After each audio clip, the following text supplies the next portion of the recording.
sebelum sampai Madinah, baru keluar daripada Mekah. Siapa Rasulullah SAW pada pandangan orang? Harta tak ada, kekuasaan tak ada, pengikut pun tak berapa ramai. Yang miskin-miskin, yang hamba-hamba jadi pengikut dia. Sekarang itu nyawa terancam nak pergi ke Madinah, kemudian tak apa jadi. Tapi Nabi menjadikan apa? Nabi menjadikan kau akan dapat gelang dan juga mahkota di kerajaan Parsi. Kalau tuan-tuan di tempatnya Suraqah, percaya ke tak percaya? Alah tak ada itu Muhammad, tak betul kau cakap mustahil, tak ada lah kerajaan Parsi punya boleh dapat dia kan?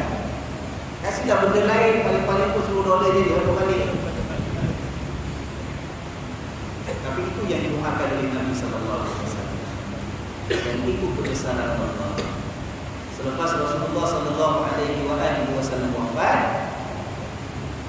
ketika khilafah zaman pemerintahannya Sayyidina Umar radhiyallahu anhu, apabila kerajaan Parsi jatuh ditakluki oleh tentera Islam, maka pada ketika itu Sayyidina Suraqah yang mendapatkan masuk dalam istana Raja Parsi, dia yang dapat gelar dan juga mahkotanya Raja Parsi, yang tak pernah disangka-sangka dulu ketika peristiwa hijrah Rasul sallallahu alaihi wasallam.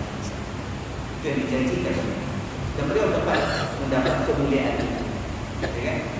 Itu baru sikit tentera-tentera Allah. Tenteranya ngantuk, tenteranya laba-laba, tenteranya kudanya si Suraqah, tenteranya pasir sampai belus tadi kaki kuda itu. Subhanallah. Kalau Allah nak melindungi seorang hamba yang dipilihnya, tak ada siapa boleh kalah. Hanya dengan sebab yang paling kecil Allah boleh memilih. Ya, maka itu sebagai peringatan. Sebab itu kita kata akhirnya mereka yang keberatan untuk berjuang di jalan Allah ini pun akhirnya turun serta dalam peperangan. Kita habiskan sedikit ayat ini. Wa ja'ala kalimatal ladzina kafaru sufla, dan Allah jadikan kalimat ataupun kedudukan di sini, jadikan kalimat orang-orang yang kufur itu yang paling rendah. Allah berikan kegagalan kepada orang-orang yang kufur. Apa maksud orang kufur kat sini? Alladzina kafaru, kat sini kufur itu apa maksudnya? Siapakah mereka? Bukan semua kufur masuk dalam cerita kita. Ini cerita ini khusus. Ulama kata dua golongan yang disebut oleh Allah, maksudnya orang yang kufur dalam ayat ini. Pertama, orang-orang Quraisy. Sebab ceritanya kan Nabi dalam gua nak dibunuh. Cukup yakin gerombolan pemuda yang ganas-ganas tadi, tapi akhirnya mereka berjaya rencana mereka gagal. Orang-orang pembesar Quraisy nak menghalang Nabi, tak dapat dihalang. Nabi lepas dapat pindah ke Madinah. Yang orang-orang mundur ramai-ramai nak pukul Nabi, tak dapat tangkap Nabi. Yang Suraqah pada ketika itu tidak beriman, nak membunuh Nabi SAW, diselamatkan oleh Allah nyawa Rasul SAW. Pendapat pertama mengatakan maksud orang kufur kat sini ialah itulah orang-orang Mekah yang membunuh. Pendapat yang kedua mengatakan orang-orang kufur kat sini yang jadi rendah dan kalah kedudukan dan kalimat mereka ialah tentera Rom. Pasal ceritanya itu cerita Tabuk. Cerita Tabuk nak berhadapan dengan tentera kerajaan Rom yang nak menghancurkan Islam, yang nak menghancurkan Nabi, yang nak menyerang Madinah. Nah, tentera ini yang akhirnya kalah. Kenapa? Sebab Allah jadikan kalimat mereka itu sufla. Kalimat mereka, rancangan mereka, kedudukan mereka, kekuatan mereka rendah sama sekali. Sufla, hina. Itu maksud tafsir yang kedua. Maksud kufur kat sini ialah tenteranya Rom. Wa kalimatullahi hiyal ulya, dan kalimat Allah lah yang paling tinggi. Agama Allah, keputusan Allah, perancangan Allah, perlindungan Allah, itu yang paling tinggi dan mulia. Dan kemenangan itu diturunkan oleh Allah. Wallahu azizun hakim, dan Allah Maha perkasa lagi Maha bijaksana. Tak ada siapa boleh kalahkan Allah, dan Allah telah menjalankan kekuasaannya, kehebatannya dengan cara yang orang tak sangka-sangka.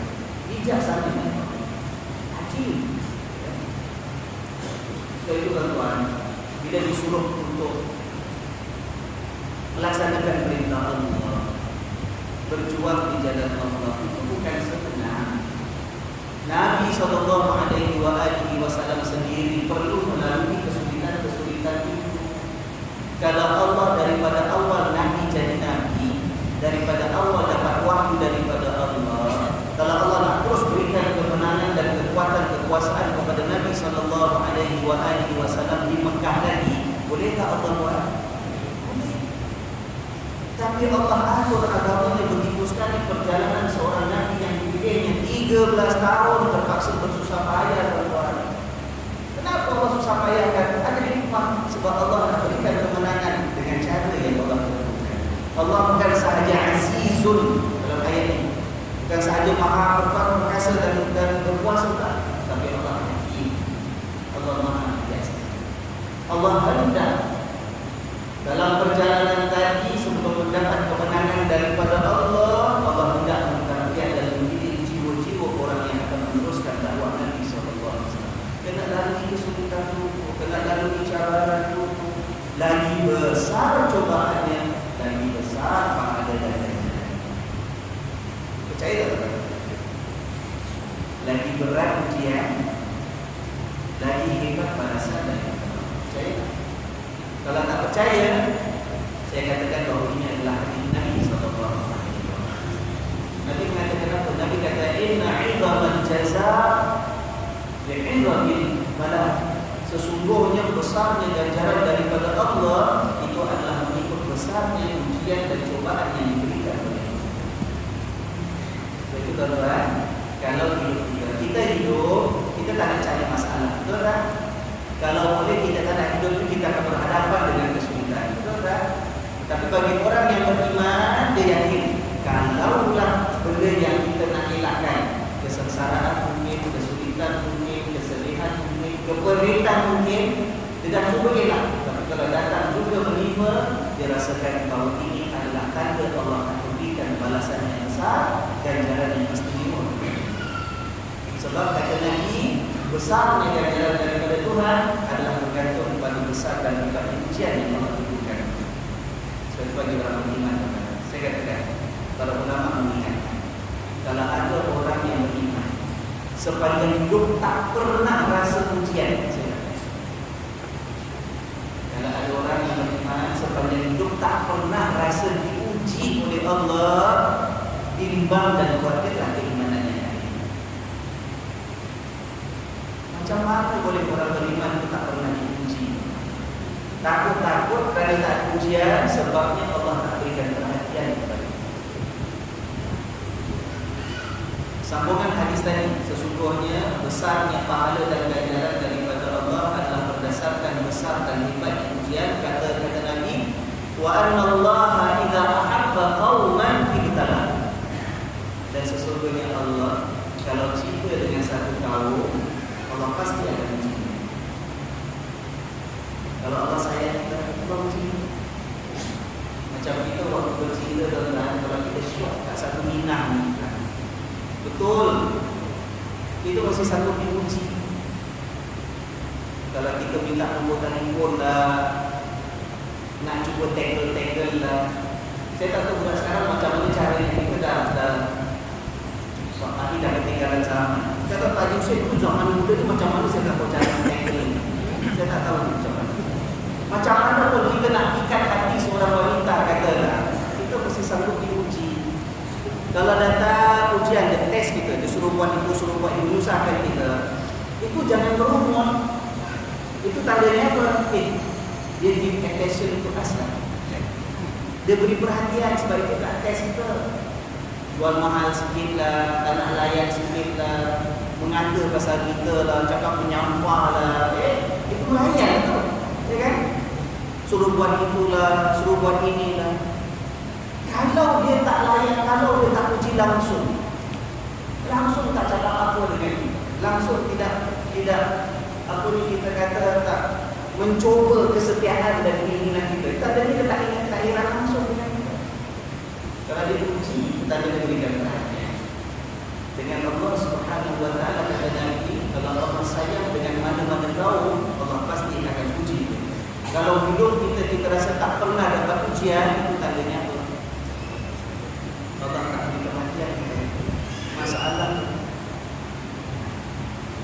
Sebab itu jangan sampai kita merasa kita nak berat dengan dunia semata-mata kita mengabaikan perintah Allah Subhanahu wa taala. Sampai masa ada perkara yang perlu kita buat, perlu tempat kita buat. Susah itu ujian daripada Allah. Perih ujian daripada Allah. Ujian yang hebat itu tanda Allah sayang dan kasih kepada kita. Jangan berumur. Jangan minta susah. Tetapi bila datang ujian yang susah, jangan berumur. Ridha sebab kita Allah berikan perhatian. Jangan pula yang saya cakap bagi contoh kalau itu nak sengaja susah besok pasal nak cari cinta Allah. Jangan sengaja susah. Allah tak kasih kita sengaja susah. Kerja dah bagus-bagus ada pendapatan, wah pasal nak rasa kasih sayang Tuhan kita sengaja tinggalkan kerja. Jangan tu cari penyakit, bukan cari kasih Tuhan. Tapi kalau datang, apa? Makin perih, maka kita rasakan hangatnya cinta Allah Subhanahu wa taala kepada kita. Jangan lari. Jangan tinggalkan tanggungjawab. Jangan berputus asa. Wala ta'asu min rahmatillah. Jangan kamu berputus asa daripada mengharapkan rahmat Allah. Innahu la ya'asu min rahmatillah illa al-qawmul kafirun. Orang yang putus asa daripada mengharapkan rahmat Allah hanyalah orang yang kufur kepada Allah. Kita bukan orang-orang yang kufur kepada Allah. Kita beriman. Cakap senang, betul tak? Cakap senang kalau saya cakap saya yang susah ni, saya yang perih hidup ni, tuan. Masing-masing daripada kita ada ujiannya. Ya. Yang penting kita maintain, ya kan, steady. Depan orang tak perlu kita nak mengamuk-mengamuk, tak payah. Kita sama-sama pun ujian. Kita dengan Allah. Senyum sebagai tanda kita senang dengan perhatian yang diberikan kita. Kita dapat terima ada ujian dengan Allah. Yang Allah Tuhan terima ujian dunia Allah. Betul. Cakap dengan Allah. Cakap. Kalau ya Allah, apapun ujian aku terima. Kita jadi suami senang tak? Jadi bapa senang. Cari rezeki senang. Nak pertingkatkan diri senang. Nak datang ibadat, datang masjid senang. Susah. Macam-macam kesulitan. Sebab itu tujuan kita dihidupkan oleh Allah SWT. Mudah-mudahan kita baca ayat seperti ini. Ini belum cerita pasal orang munafik kalian. Kita munafik kita ambil iktibar. Kita lihat betapa Allah Subhanahu wa taala bila berbicara ini, Allah berbicara dengan orang-orang yang beriman. Dan bila kita merasakan kita orang beriman, kita akan cerminkan kepada diri. Ada masanya kita malas laksanakan doa.